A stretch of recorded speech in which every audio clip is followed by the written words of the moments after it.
22. All right, we are here at Sage News Live, and I've got a very interesting guest, and I want to thank She Van Fleet for hooking me up and being able to meet with Fillmore here. And he comes from a place that I want you guys to seriously listen to his story. It's very, very important, and this is something that he's coming on to make sure that everybody hears this story, because we have to. If you can't hear it, then you can't, and you don't learn about it, you're not going to see it's coming. And it's looks like it's coming this way. Correct? What we're about to tell them? Yes. So why don't you go ahead and completely introduce yourself, tell them where you're from and everything, and we'll jump right in. All right. Thank you, Sage, for having me. And I really thank Miss She Van Fleet for connecting us. And my name is Philemon. I'm originally from Eritrea in the Horn of Africa, which is well known as the North Korea of the region. And Eritrea is a very small country, and it controls the Red Sea, and it controls almost 600 miles of the Red Sea and 300 islands, and it has a lot of minerals and golds. But unfortunately, it's under a communist state, which is under a single man rule, who went to China in 1960 to study Mao's communism, and came back to Eritrea, became president, and indoctrinate all our people, from education system to administration to judiciary system. All the institution has been controlled by the state, and been tools of that states ever since. And Eritrea, I grew up in Eritrea until the age of 18, and I ran away from Eritrea and went to Ethiopia, Sudan, Egypt, and Israel after 3 years of horrible journey. And then I stayed in Israel for almost 5 years. And then in 2016, I came to the greatest country, which is America. I've been here almost 5 years. So I'm so honored to be here with the freedom-loving Americans. So yeah, let me kind of dive into that. So basically, he's the president of the country, technically, correct? I mean, he's a dictator, but he was voted in basically to be the president. But before that, and you'll have to help me with his name, he was a rebel, right? He was a freedom fighter, right? And that basically helped lead the freedom fighters to take the country back, correct? Yeah, that's correct. And what's his name? His name's Isaias in our mother language, but in English means Isaiah Afwerki. Isaiah, right? Isaiah Afwerki. Yeah, that one I can pronounce. Everybody knows I'm bad with names, so that's why I had you do that one. So, but once he did that, he literally went to China, and he got trained to be a communist politician, now president, in China. Yes, that's correct. They literally taught him, this is how you will be a politician. Yeah. Under communism. And that was with Mao. He actually studied under Mao. Yes, exactly, in 1960. And then he'd met Mao and everything. And basically Mao said, okay, we're going to train you. And he went through this training. And when I do this, I'm going to make sure that I show pictures, and I'll show the articles so that people can see this also. So after coming back, he then became, how did that work? He was voted in? So, well, here is the story. In 1960, Eritrea was federated to Ethiopia. So in Ethiopia, there was a new regime overthrowing the kingdom, which happened to be a communist regime in Ethiopia. So that communist regime kicked out all the Americans based in Eritrea. There was a American military base in area. They kicked them out. They nationalized American companies. So, and this region went to Soviet Union, which is at that time the Soviet Union. They become cooperative, and the Soviet Union came to Ethiopia, which included Eritrea, controlling completely. And then Eritrean people had to start a revolutionary army against this communist dictator regime in Ethiopia. And when we had to start that revolutionary army, the president, which is the current president now, which was the leader of the armed struggle at that time, he went to he really want to go to Russia, to Soviet Union. But because the enemy we were fighting happened to be a communist regime supported by the Soviet Union, so he can now go to China. So what he did is, okay, then if I'm a communist, then if I couldn't go to China, then I couldn't get to Russia, then let me go to China, because it's also, we have similarity because our people are peasants, majority of them are peasants and farmers, so we have actually much similar in culture. We have civilization, we have our own writing system, so it's actually, we are similar to China than to Russia. And then he went to China, and then he met Mao, and he was not only him, by the way, a few of leaders, the top leaders of the armed struggle, and they were trained for almost 1 year and a half, and they taught them all the tactics that they used, like even how to conscript farmers, what to say to the farmers, you know, to the which is the right word is the proletariat, you know, the proletariat, the peasants, the working class. So like what to tell them, what to say to them, and then how to make them your part of your struggle. So he was taught that, and he came back to the revolutionary, and he used all the tactics that Mao taught him, and he organized all the peasants in Eritrea, and not only in Eritrea, also another group from Ethiopia. So he formed two groups, one for independence of Eritrea, another group is to overthrow the Ethiopian regime. So he created two political communist group. And then in 1991, he successfully overthrew the communist regime in Ethiopia, and we proclaimed our independence, and he installed another communist regime. It's called TPLF or Malali. So Marxist-Lenin group. It's a little bit different version. He installed another communist regime in Ethiopia, which was supported by the Eritrean government. So if you see in Ethiopia now, for the last 25 years, China's involvement in Ethiopia was very, very much, because the president who installed the group became the government of Ethiopia. So it has a lot of ideological similarity with China. So it modified its way better than ours, but and that's how the story began and we created our independent nation. So, and he was also the dictator, also president/dictator, also basically was a bigger fan of Lenin and Stalin. He was actually he used to like them so much, but he cannot convince the peasants that, well, we're fighting a communist regime supported by the Soviet Union, by Stalin. So the people, they were fighting against that regime, so they cannot say that we're friends. No way, because the people who were under Isaiah Afwerki during the revolution, they were fighting for their self-determination, for freedom, for independence.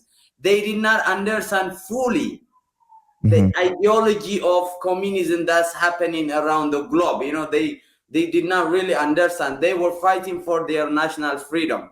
So even though they've been trained, they've been indoctrinated slowly, but they did not understand it fully, because most of them also were illiterated, you know, like they were not very educated. So it's easy for him to indoctrinate them, and at the same time it's hard for him to make them really understand the ideology of communism.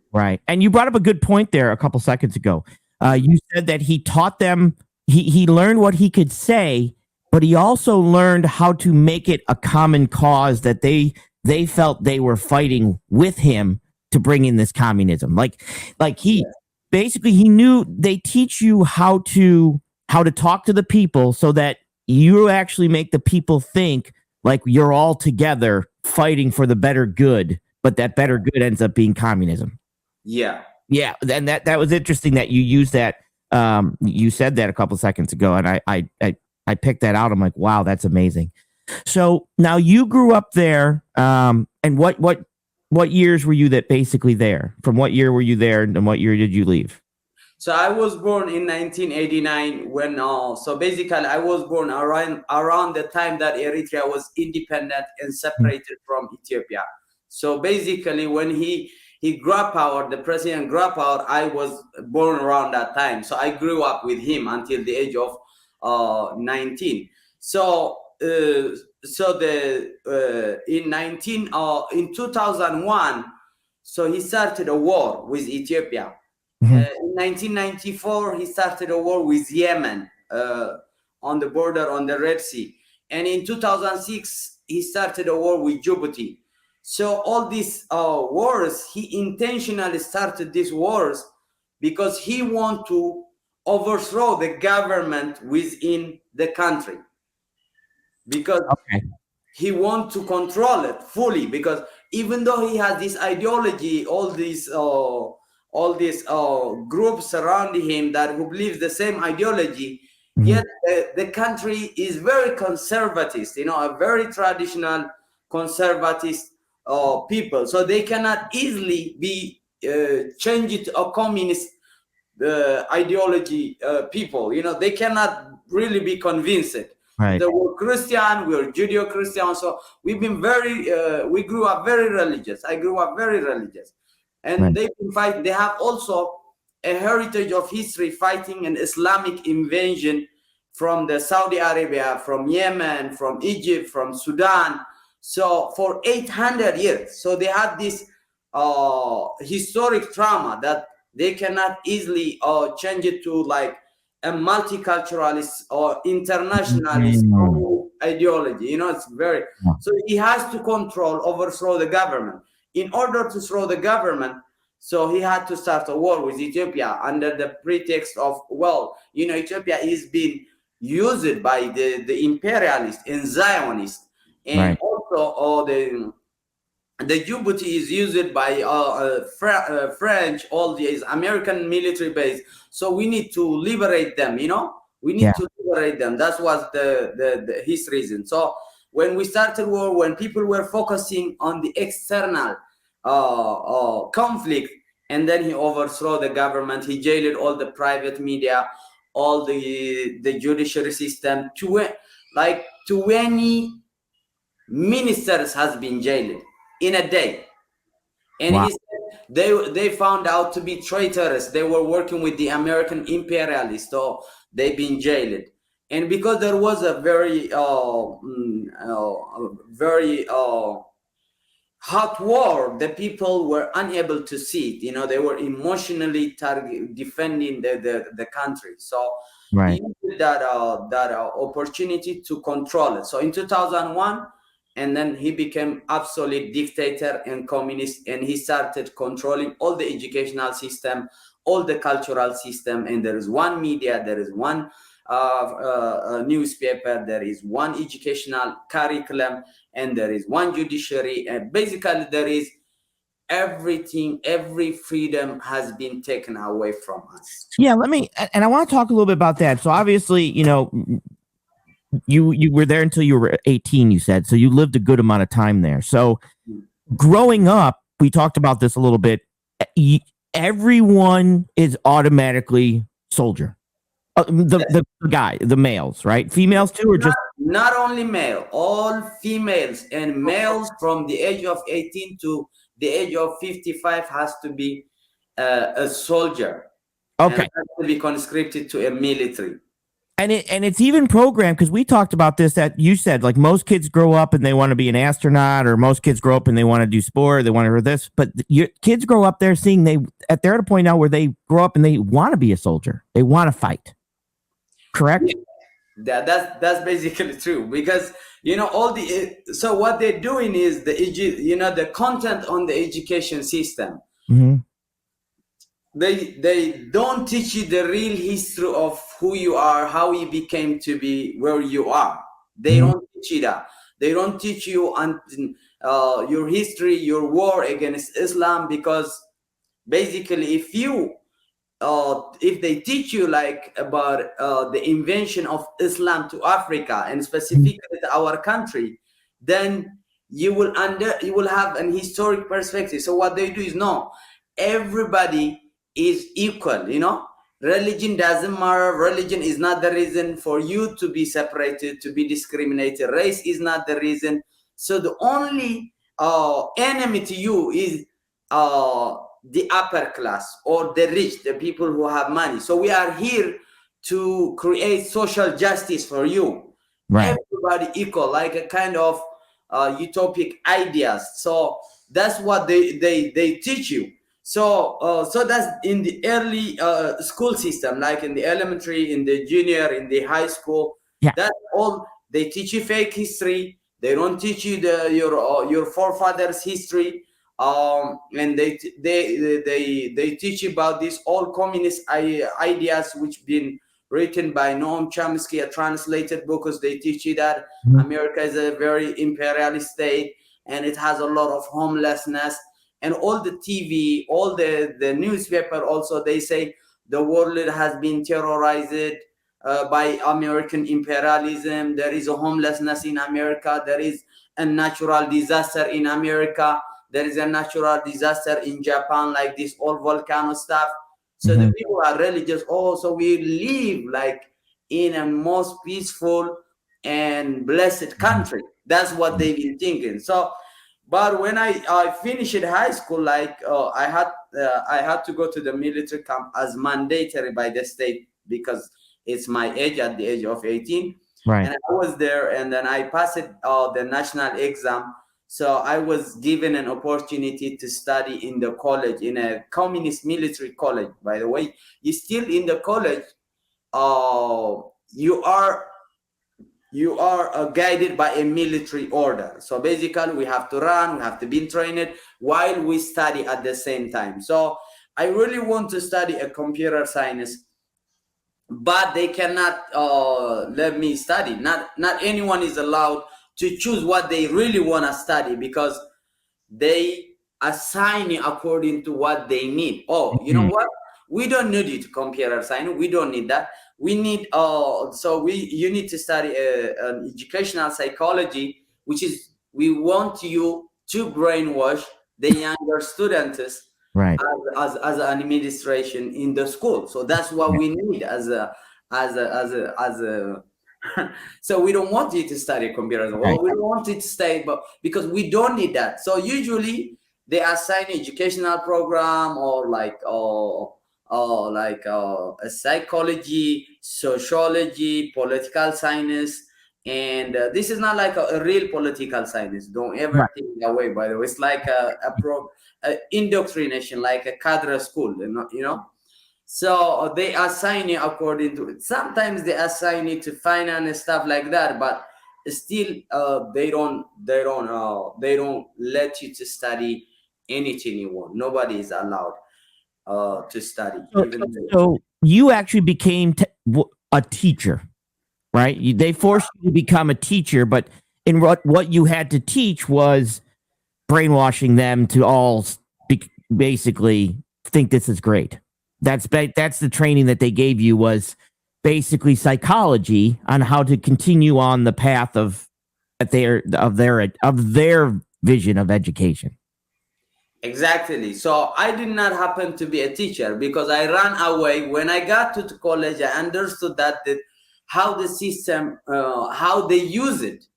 Right. Me to indoctrinate my younger brothers, my younger family, my younger siblings. Then I decided, okay, so this is a red line for me. Then I had to run away. Even it's better for me to die trying to free myself than to live under this oppressive system of governance. So I had to run away, and the military was shooting me because there was a shoot to kill policy, like in North Korea. In North Korea, if you cross the border, right, North Korea, and then they have this shoot to kill policy. They shoot you. So they adopted that kind of policy, and they were shooting me, but I ran away to Ethiopia, and from Ethiopia to Sudan. So that's the time that I had to search for freedom, and I had to pay whatever price that I need to pay. So basically, that's it. And I want to talk about that too, but I want to go back. So basically, just so everybody understands, the minute you're 18 to 55, you're a soldier, and you stay a soldier so that you're under military rules. Yes, that's So correct. so at that point, you have to follow orders from 18 to 55. Yeah, my father is now 59, and they actually changed recently the law from 55 to 65. So he was supposed to be retired, but he's still under the military. So forgive me, a young, but even my father is not allowed. Right. 60 years old is not allowed to get out of the country. He's not allowed to have a passport. He's not allowed even to live a normal life outside of the military. Right. Because you stay military for that whole time. Now, and I want to talk a little bit about, so what was it like growing up? Because like we talked about this, technically everything's free, correct? Now, do you have money? Like, how does that whole process work? Like, you were to wake up in the morning, how do you eat? Like, how do you buy food? How do you actually, how's that whole process work? Well, so there is two things happening there. One is, so the education is free because the education and the health and all this are free. But all the people who work there, the nurse, the teacher, the director, the doctor, all of them are not getting paid. So they are a property of the state. So the state actually, like a welfare system, it's a national welfare system. So the reason, one of the main reasons that they conscripted all the young to the military is they need to be fed. Right. They need to serve, at the same time they need to be fed. So they are not allowed to get married. Even if they want to get married or they want to have children, then their children going to school. So and they will go for free.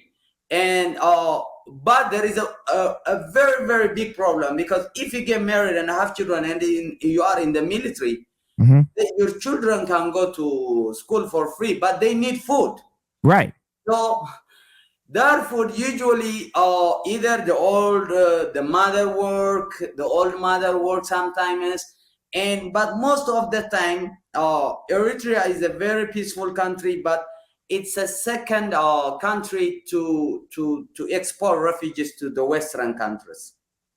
So all, including me, all the Eritreans in diaspora, in America, in Europe, they had to send and feed them money. So we actually subsidized our family for food, for everything. But the government uses our children to indoctrinate his ideas or to use whatever he wants to use. But the children or our family are the property of the state, but we help him to feed and to clothe and everything that the family needed. So so basically it's a kind of a welfare system for the basic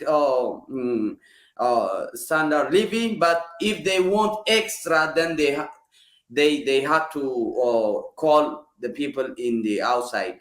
But if they don't have anybody, they happen to be starved to death, and they don't want to show you that. There is a lot of poverty, starvation, stuff like that, and they don't want to show you that. But there are a lot of people who does not help, who doesn't get help from the outside. They die, or they become beggars, homeless, all this stuff.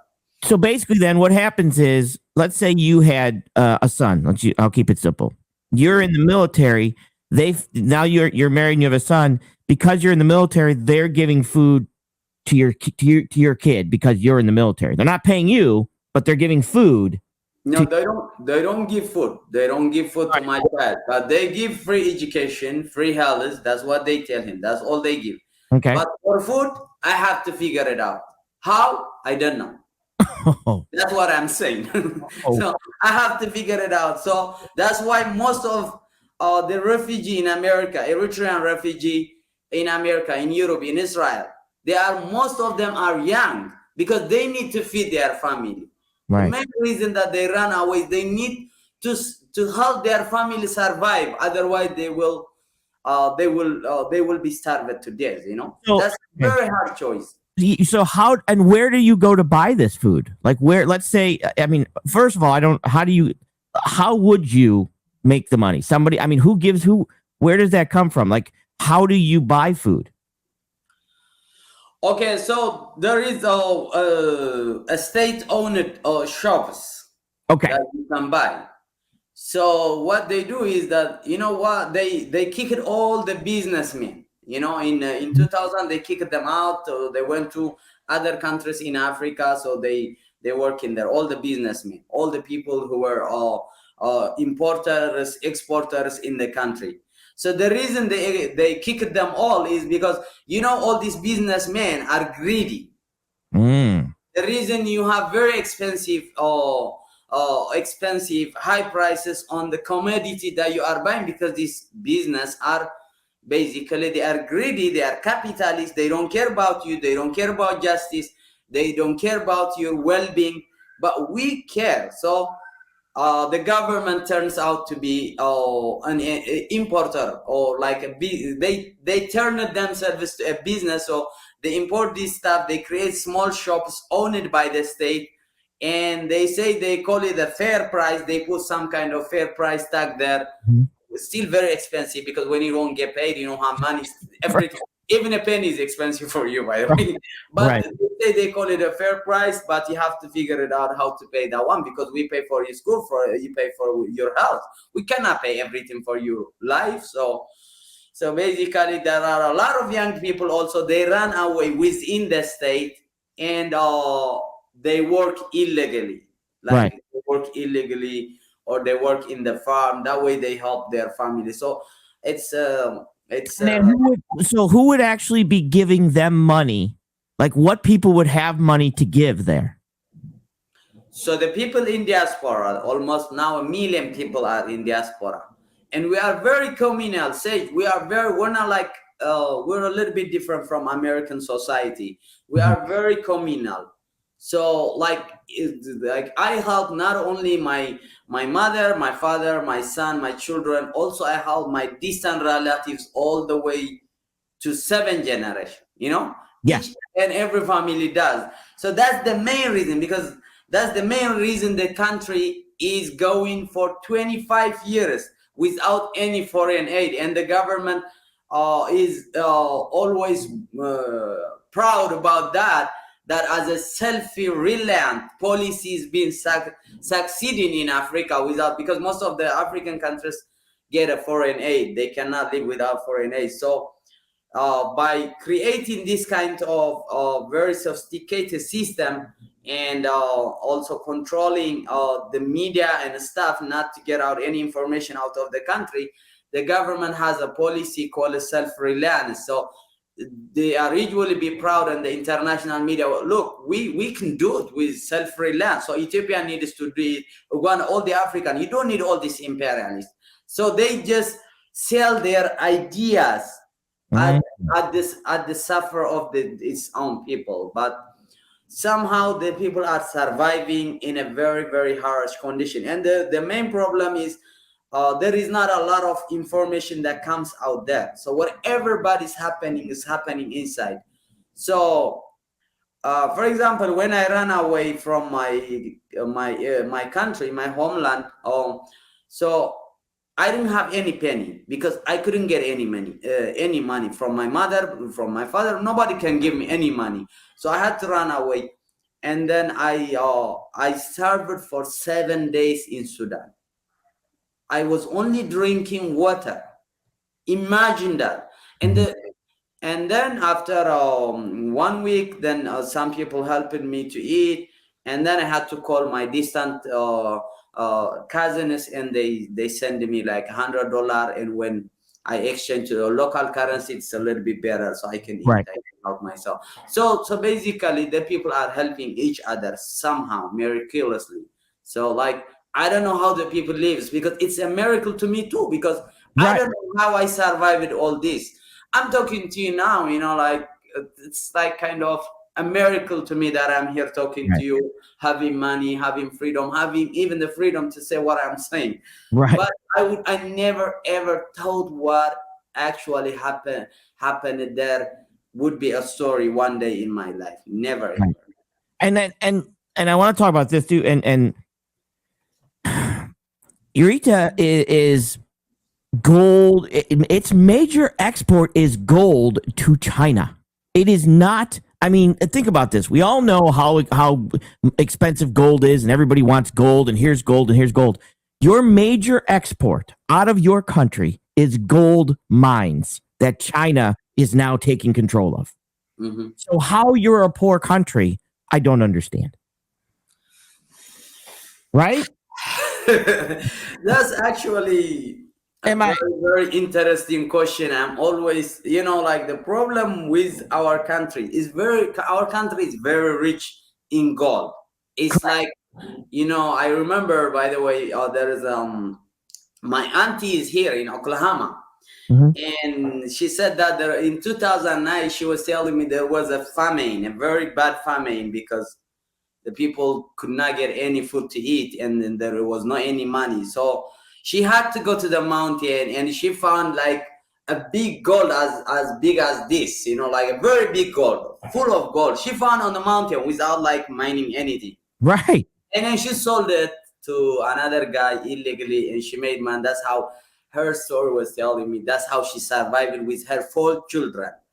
That gold. So there is a lot of gold, there is a lot of silver, there is a lot of potassium, there is a lot of minerals, natural gas, there is 600 coastal area. We can only eat fish, Right. And there is 350 islands that we can easily go to the island, fish, and eat. So the country is very rich, and demographically we are few. We are only 5 million people. Right. So we can all be rich. But the problem with the government is nobody knows where this money is going except the president and his finance minister. There is no any national bank that reports the government, the national debt, the national expenses, the national budget. There is nothing in the country. There is no any data. By the way, you were speaking about the population of Eritrea. You were saying 3 million, 5 million last time I heard you. The reason that a lot of conflicting data is the data is part of a secret. It's only held in the presidential office. The reason it's held is because if because we have a few Muslim minority in Eritrea. Mm-hmm.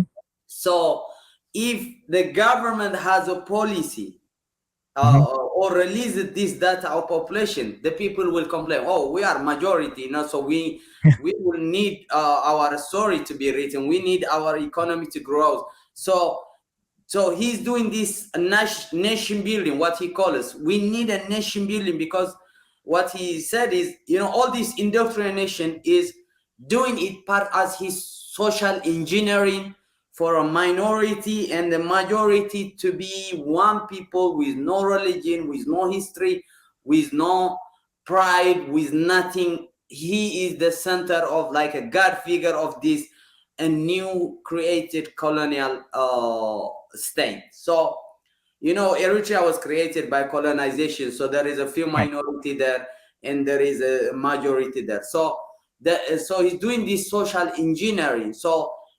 And then the data for population and for the data for the finance, all the data has to be part of a secret. It's not like what's happening in America here.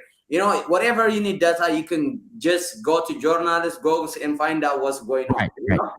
But there, only the intelligence and the president knows what's happening when it comes to finance, when it comes to the number of population, everything is secret there. That's the main reason Eritrea is a North Africa of North Africa, North Korea of the Africa. That's the main reason, because it's very, very secretive state, and not because we have a nuclear power, nothing. But that's the secret with our similarity with North Korea. Right. Mm-hmm. And this is something. So, And so growing up, it was very, like I said, they did the same thing. It's the social justice, everybody's equal, rip everybody, and everybody works basically for free. Yeah. I mean, in the mine, It's a in the slave labor. military, You are a slave. right? And it's Modern Android slavery. and don't stand up. And the only information you're getting is the information that they want to give you through the news, through the media. So like we even had a conversation that you called because they don't during during COVID, you basically called and said, Dad, are you okay? Because they don't have, obviously they don't have the medical that we have. They don't have the masks. Because he doesn't want masks, right? He didn't want any of that stuff. He didn't want medicine or anything, right? The president. So I was shocked. You called and you said, Dad, Dan, is everybody okay there? I'm worried about you. And your dad literally said, I'm more worried about you and everybody that's dying over there than over here, because he thought the information he was getting was we were all sick. We were all dying. Yeah. We're all sick. We're all, nobody's left over here in this country. Yeah. But that's the type of information they're given, correct? Yes, that's correct. Basically, so there was like, so when in the media, on the state media, they bringing, what? You're not dying from coronavirus or from this global pandemic. You are even safe under the global pandemic. Right. But the imperial state are dying. They are dying, and they don't have the ability to manage it. But we have the ability to manage it. And when I called my father, he said, "Are you okay?" And because I know that there is no vaccine, even India want to give him like a mask, a vaccine, but he said, "No, we are self-free land. We don't want to get any vaccine. We don't want to get any mask. We know how to manage ourselves. Don't just give us this kind of help." So that's almost with any medicine, right? Any kind of medicine, with any kinds of medicine. So and then when I called my father, he said, "Are you okay?" "No, we're okay, but you guys are dying. Are you okay?" And he said, "No, I'm in America. I got a vaccine. I got all the information that I needed. Right. But I heard like millions of people are dying in America on the TV. So you guys are not dying?" "Yes, but there are thousands of people are dying, but there are 350 million people here, even like people from diabetes or other kind of this are dying more than a coronavirus." Right. So he does not have the context, because he got only the propaganda that comes out from the state.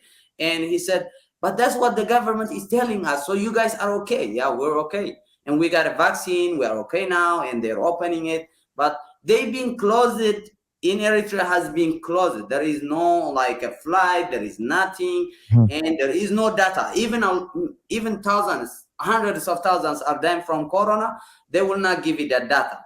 The data is part of their power. They keep it secret. And there is no internet. There is only 2% of internet in the country. So there is no way that he can give access to the people or educate the people that there is another reality outside the world. There is no internet.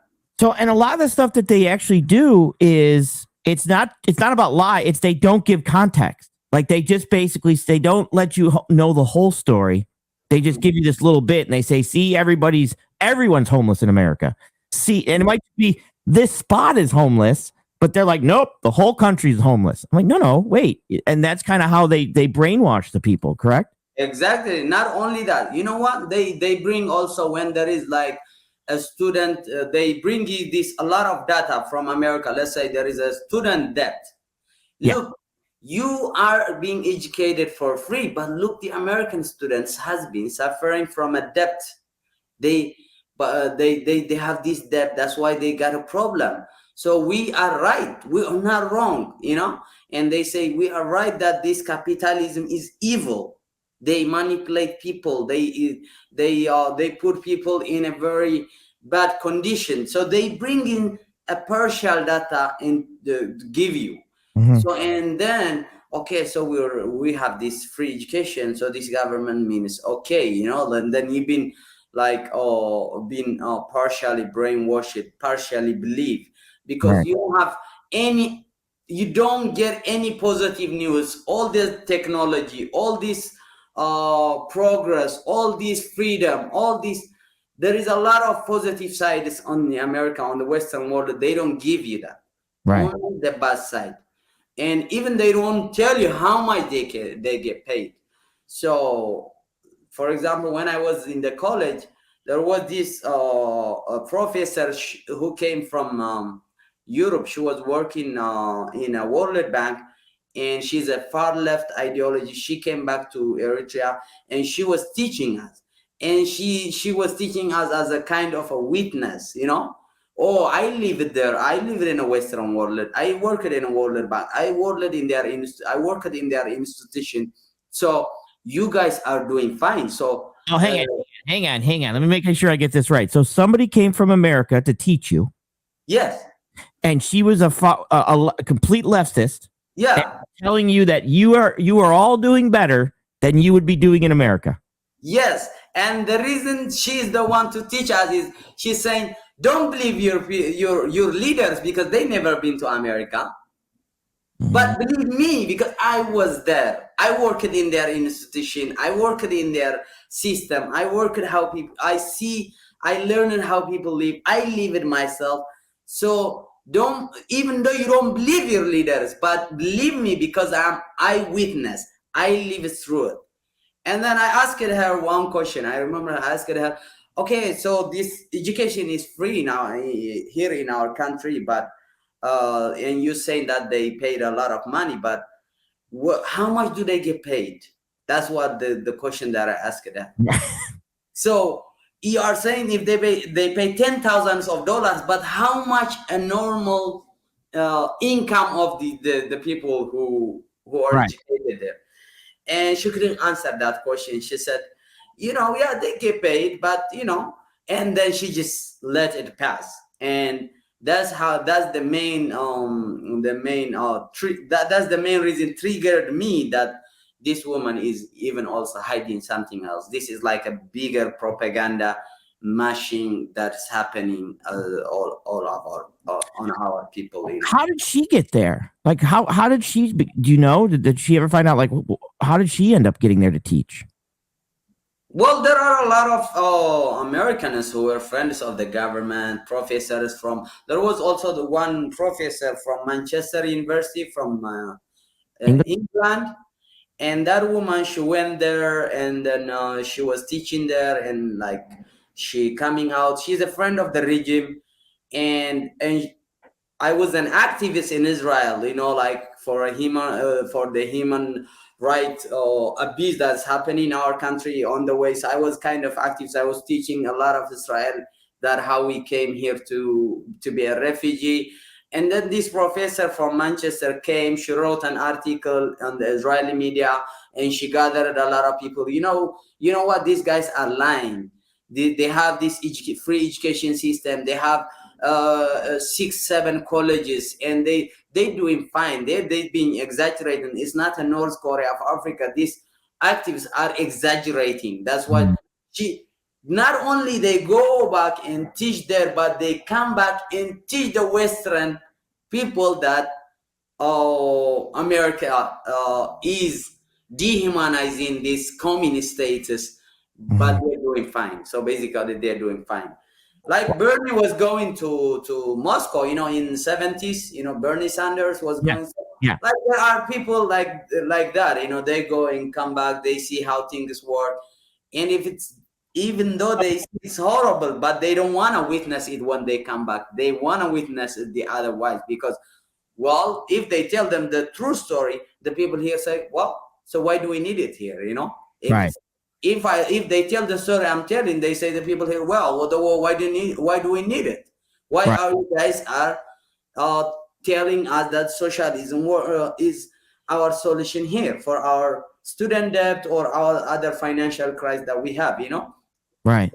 So they Wow. tell a different story when they come back here. Yeah, wow, that's amazing because now that's a good point. Bernie Sanders went to Moscow. These people would be coming over here, learning the system, and then next thing you know, they're coming back and they're running for office in our country. Yeah, and they modified the terminology, like the communists, they call it, like Bernie says, social democracy. There is no called social democracy. When you are a socialist, socialist country, there is no democracy. There is no any democracy because it would not work without oppression, without suppression, without force. That's why what we see in America here. That's my main concern. What we see in America right now is they cancel you. The media censor what the other peoples want to hear. There's a lot of censorship that's happening in American big media now. They Right. don't let anybody to talk anything. And hold that thought because we're going to go into that. So real quick, I want to ask this: when you took off, how did that happen? You just packed a bag and went? Like you said, they shot at you and everything, correct? Like, can you tell a little bit about like how that went down? Well, I was trained in the military, so Right. I know how the military. I kind of learned how the military works, even though I was a student. But I went to the military part of my educational system. Mm-hmm. So I know how the border to Ethiopia, where there is a. So I planned with a few of friends that I had that. We found a guy that he was also a student with us in the college, but his native village is across the border.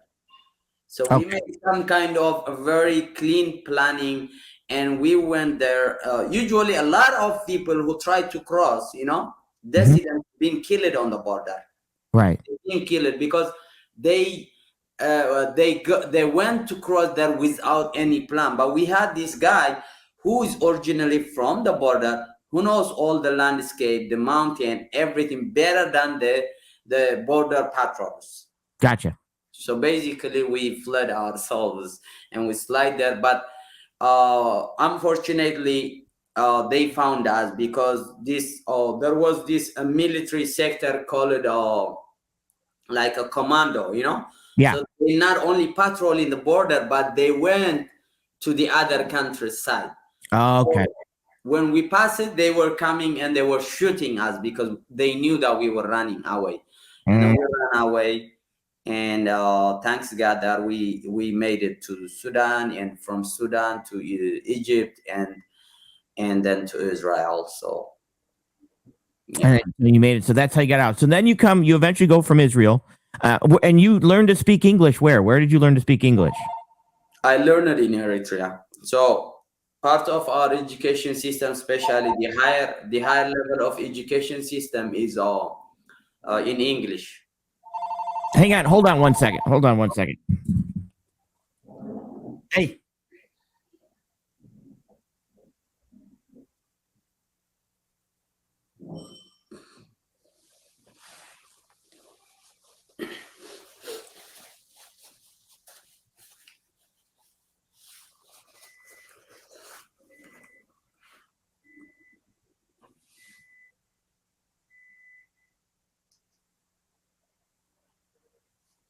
All right, let me know.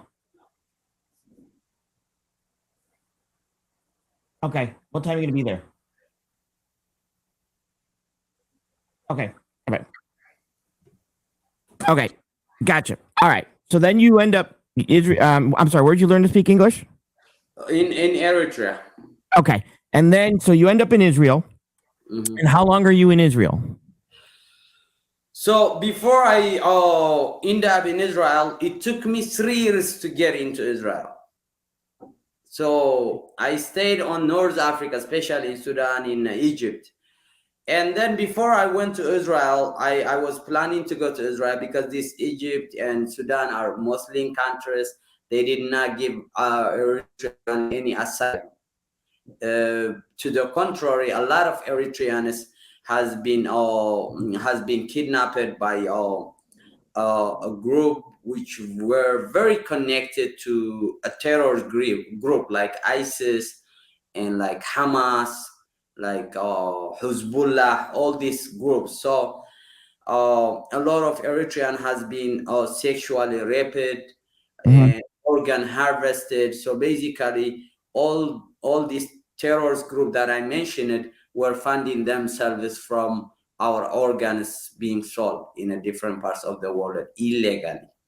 So I was kidnapped in Sinai Peninsula in Egypt before I went to Israel by a clan which was connected to a terrorist group, Hamas, and then I had to pay $3,000, and then they let me go to Israel.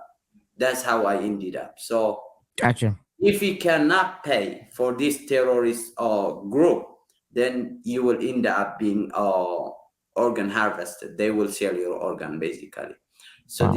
this is a horrible modern day slavery that's happening right now. And there are one of my friends also in Europe. There are those who go through Libya to Europe also. There are one of my friends who survived it. If he watched the news that there were 49 Ethiopian and Eritrean has been beheaded by ISIS. You may watch them on the TV in 2000 now, in 2028. You may watch that one. So one of them actually survived that because he ran away. So on our journey, like we were being indoctrinated that every society around the globe is categorized by bourgeois, by classes, not by race, not by religion, not by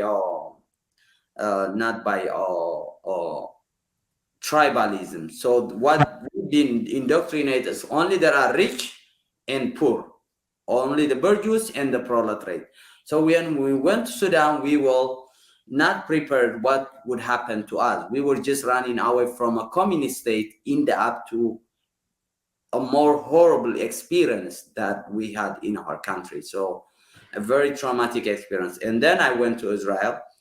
Israel is a very democratic state, a westernized state, and they gave me an asylum, a freedom to live, the right to work, so I really appreciate the people of Israel and the state of Israel for giving us the sanctuary. There are almost 40,000 Eritreans has been given an asylum. Wow. So then you come. Eventually, you leave Israel and you come to the States. Yeah. And you've been here for how long? 6 years, you said? 6 years. Yeah. 6 years. And you love it here. This is not what your teacher was telling you, was it? Not what the teacher telling.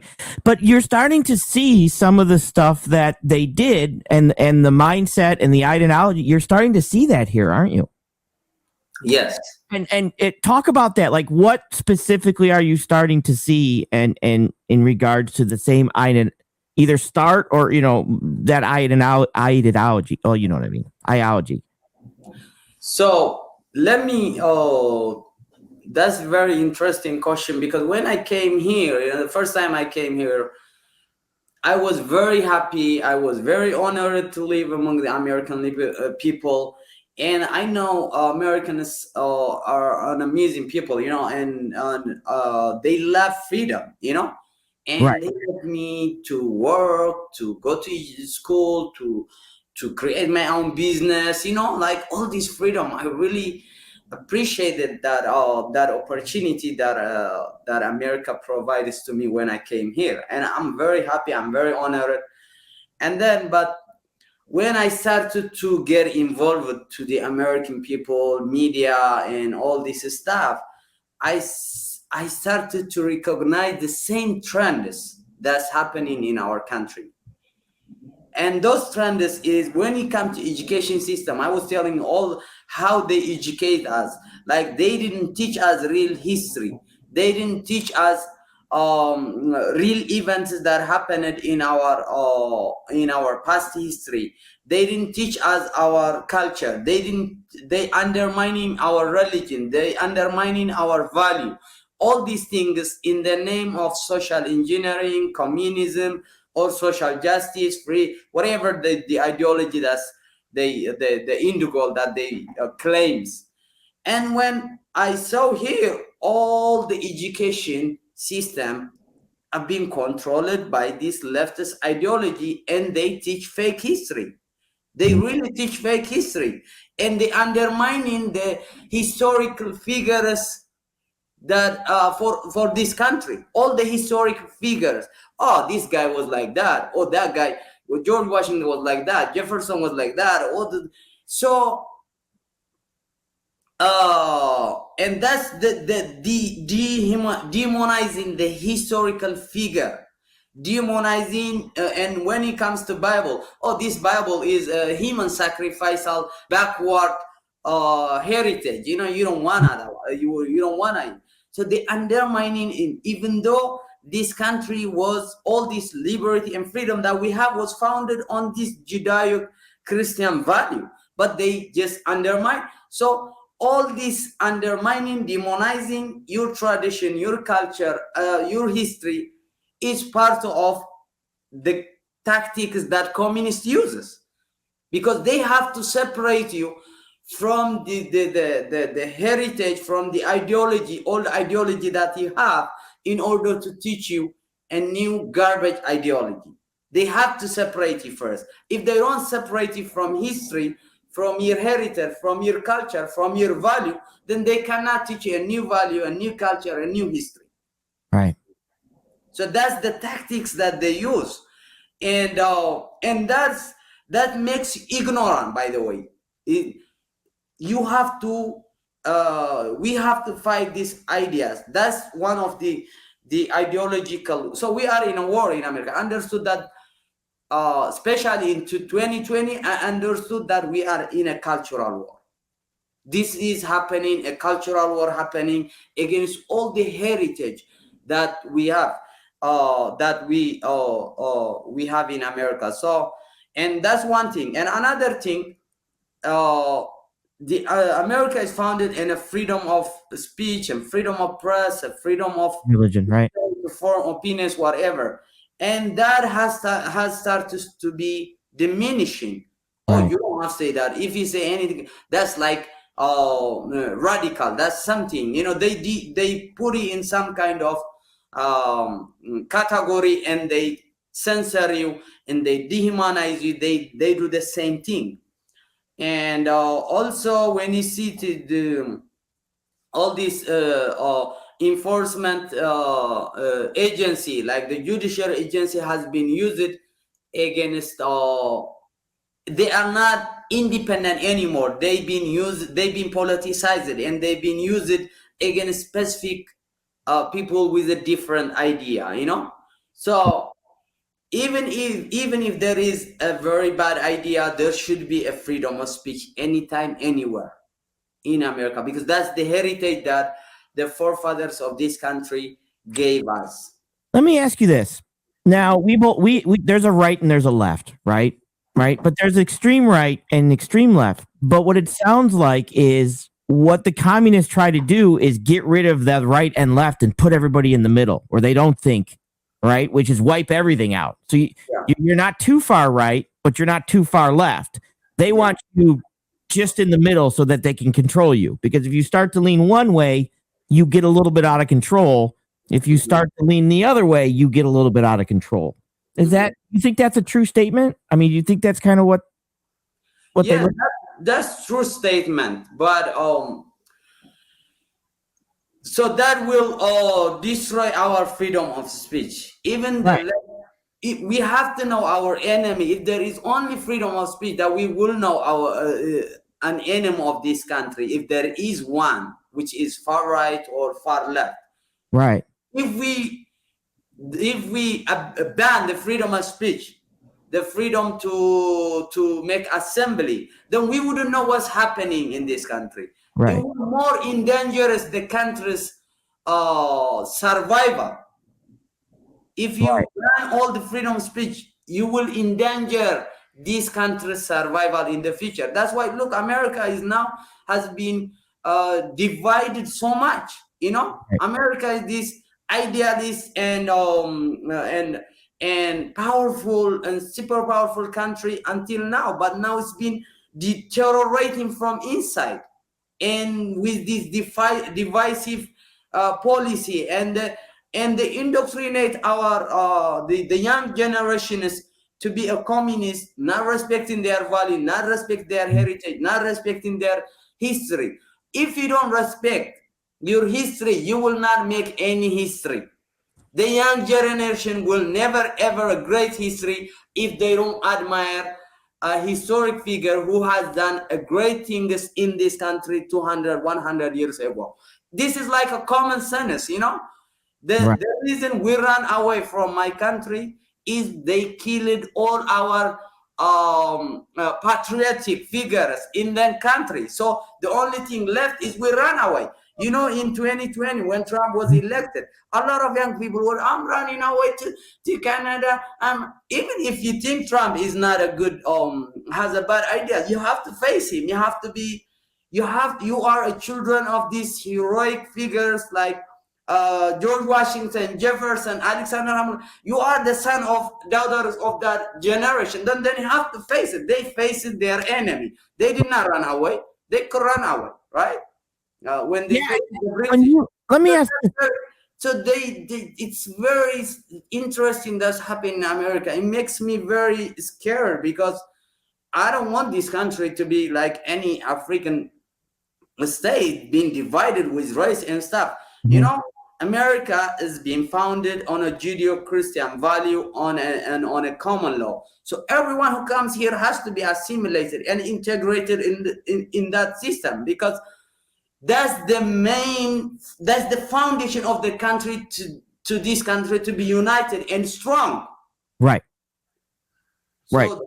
So they've been teaching everything against this country's foundation, values, and history, and that will create a very, very dangerous result, because we have seen in African state, on my country, this divide. When tribalism happening in a country, that's the end of the story of this country. Really, that's what's gonna happen.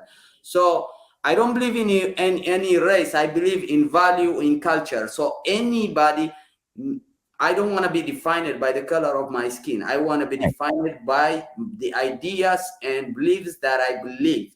That what defines me more than my color of skin. There are more than 1 billion black people in Africa, and we fight each other. We being racist to each other. We kill each other. Right. We have war among each other. So this race and gender ideology, race ideology, all this is bullshit. All this is nonsense, you know. And all the African American who has been living for 100 years are Americans. They should claim it. They are part of this, because their value, they don't have any common with my ancestor.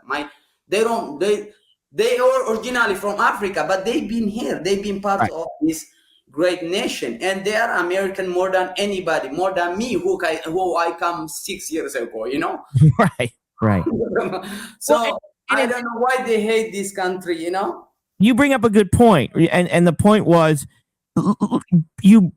listen, you're coming from someplace else, right? You're coming from someplace else, but you're bringing your culture to our country. You're not trying to change our country's culture, right? Mm-hmm. You're just bringing it so that other people can see your culture, see who you are, decide if they, oh man, I really like this guy, I want to hang out, let's do, you know.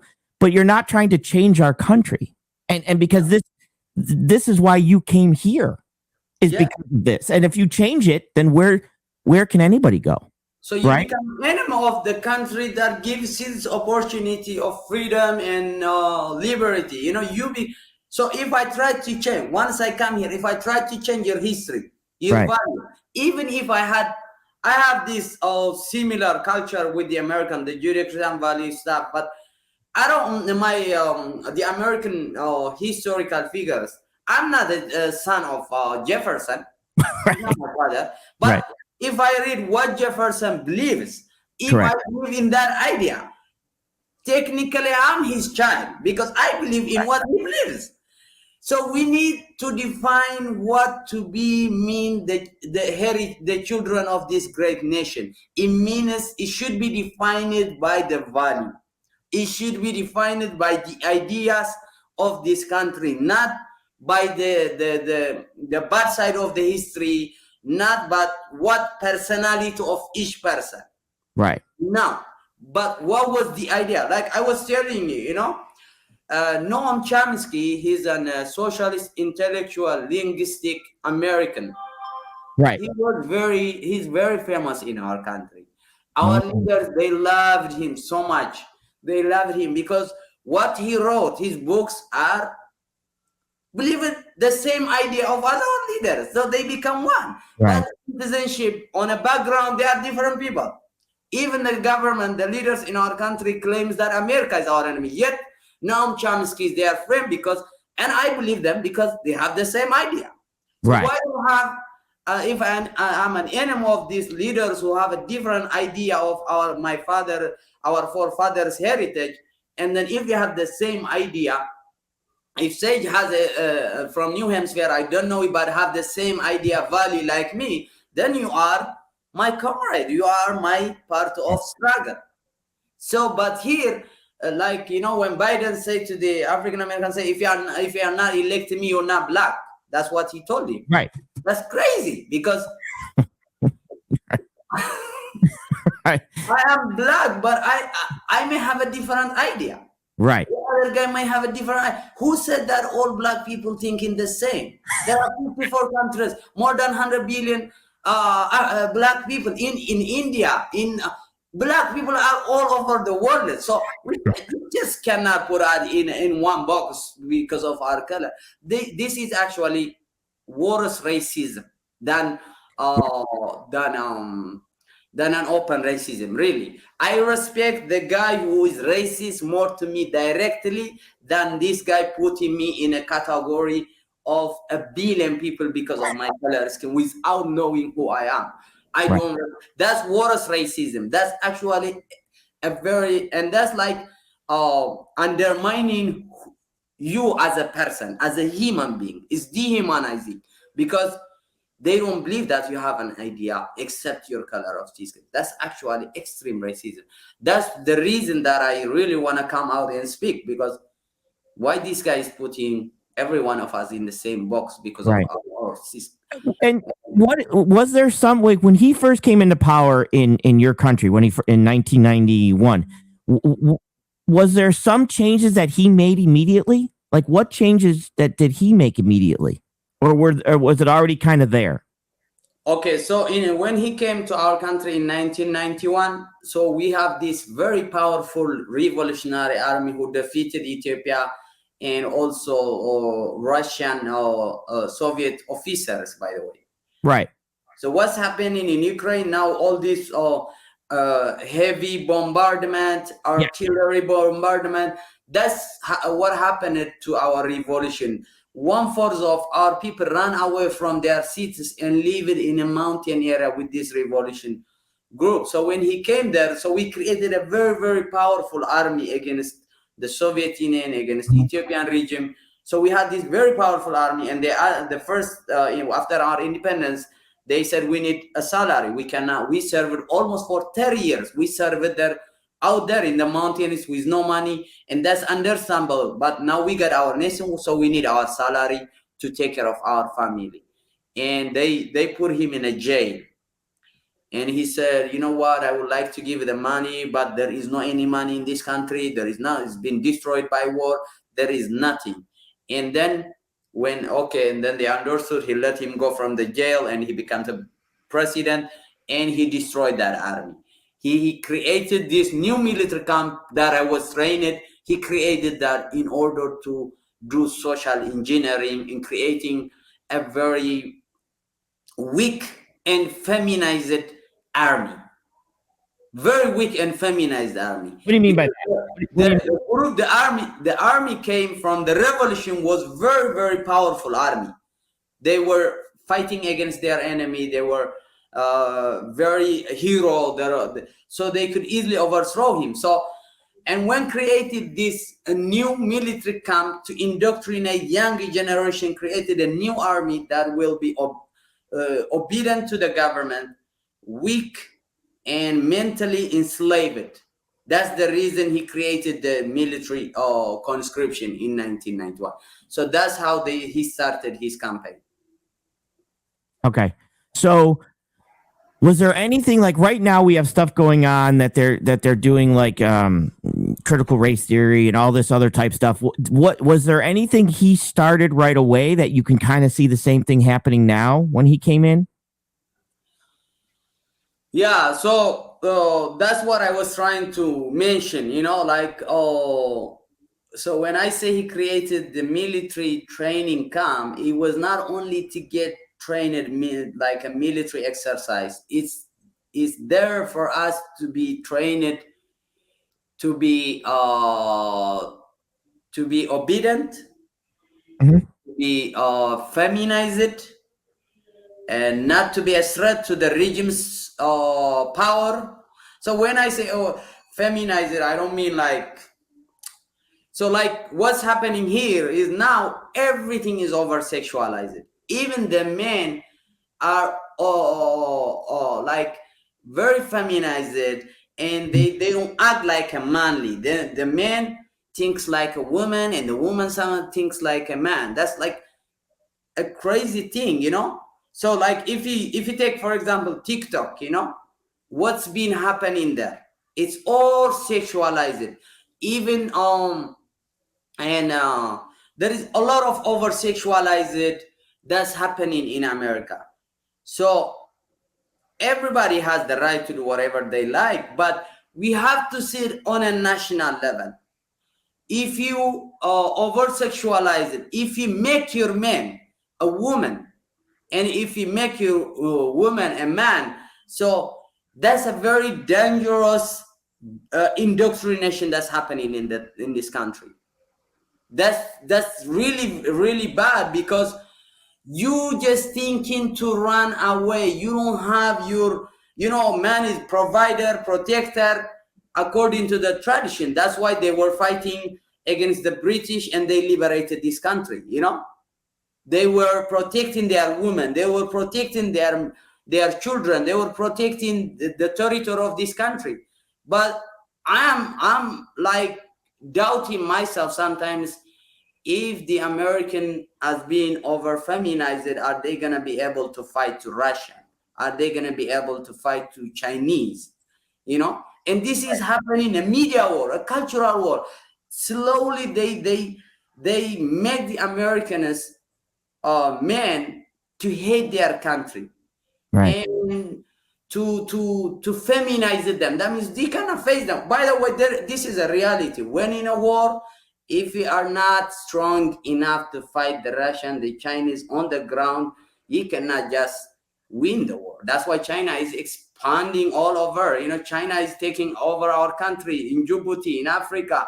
They're taking all over this country, and their media, they separated it. They have a different TikTok, they have a different YouTube, they have a different Facebook. Mhm. They created their sovereignty on controlling what kind of information going out to our people, because they will these ideas, we are the result of ideas. So maybe right now we don't see it, but maybe in 20-30 years, what's gonna happen with this young generation that we have? Are they gonna be competitive with the other world? Right. Are they gonna be strong to compete with the other world? That's the main. Slowly we're destroying our youngest, Mhm. whether we consciously or unconsciously.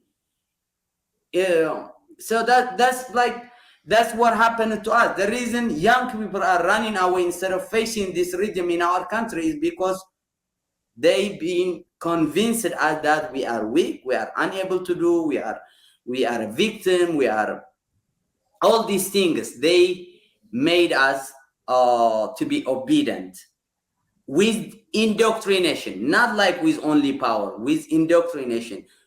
It's not with a physical only, but with indoctrination, with media, with idea, with books, with education system, with all these things made us to be obedient, to be weak, to hate our country, to hate our value, to run away from our beloved country, even though if it's rich. You can run away from your beloved country, even it can provide you all the things that you need, if you don't learn how to love it, how to defend it, so we need We need to recreate, we need to fight this cultural war, this media war, this ideological war. We need to fight it. So, and I'm here to fight it.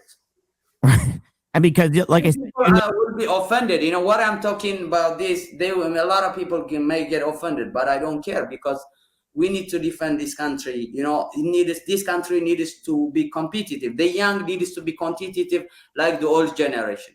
Right. This country became powerful because of the young people who fought for this country, because they fought tooth and nail.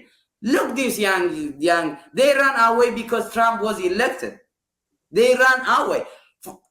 Think about if the Russia came here or Chinese came here, what would they do?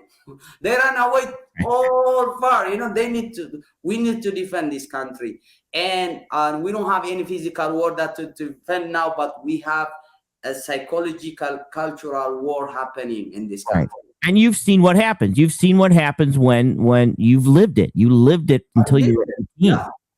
Yeah. I mean, extreme, but it's still that ideology, and it's still that thought process, and it's still that mentality. And it's first so basically they get rid of your ability to think. They get rid of your education. They get rid of your knowledge, your critical thinking, your common sense, and then they tell you what to think. Yes. And so at this point, you know, right and left, they want you basically just flatlined. They want you where they can control you. Yes. And at that point, they got you. And it's very hard to get out, because once you're in, it's very, they teach you to hate this country. They teach you, oh, this country is racist. This country is bad. So they don't use the same word that our leader used, like imperialist stuff like that, but they use the same message. Right. This country is really racist, imperialist. This country is very bad. This country is anti its own citizens. No, it's not. It's taken. It gives me. I'm not a citizen. I'm a refugee. You know, like I'm a refugee, but it gives me the opportunity of like any citizen in America, like you.